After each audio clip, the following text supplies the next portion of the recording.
Hello, this is Dr. Janet Hall, clinical psychologist, and I'd like to talk to you today about the 7 intelligences. So a lot of people are not aware that we actually have many gifts. It's part of our natural makeup and it's what we inherit, and it's not something you can easily change. For instance, when I was a kid, I was constantly being told, what do you mean you can't understand how this fits into that? Or as I was learning to drive a car, it's like, why can't you back that trailer that's on the back of the car? And I was so relieved to find out it was because I don't have very much visual intelligence. And I am very lucky to say that I have a lot of word intelligence, and that's why I've written 8 books so far and many articles, and also I guess why I'm a hypnotherapist who's good with words.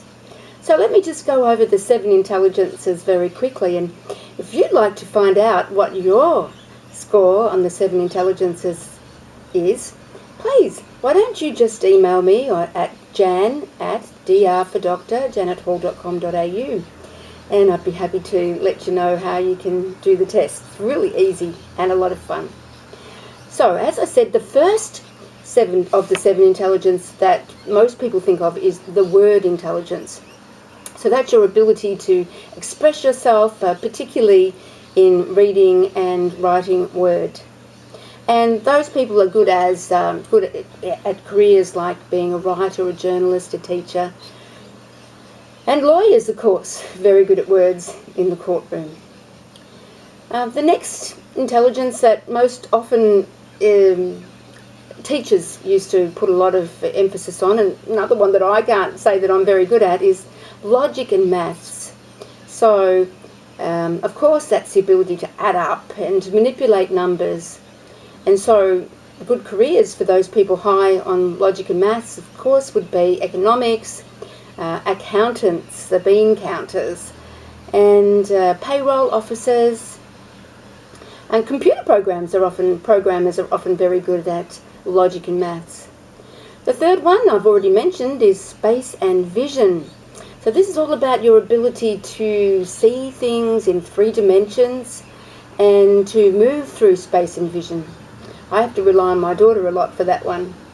Good careers for you could be dressmaking, or an architect, graphic designer, draftsperson. Hairdressers are good at space and vision.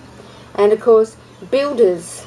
There are a lot of really cool and also very profitable careers if you have a good intelligence in space and vision.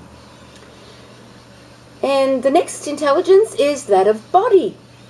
And once again, builders would be probably best at building if they have both space and vision and the body intelligence. So this is the ability to use your body. You might be a dance choreographer, or in fact a dancer. You could be a masseur, or an acrobat, or a physiotherapist, a beautician, or a sports coach. All of those are good with body. Another intelligence, and maybe something we don't immediately think of, because perhaps we all like to think that we love it, is music.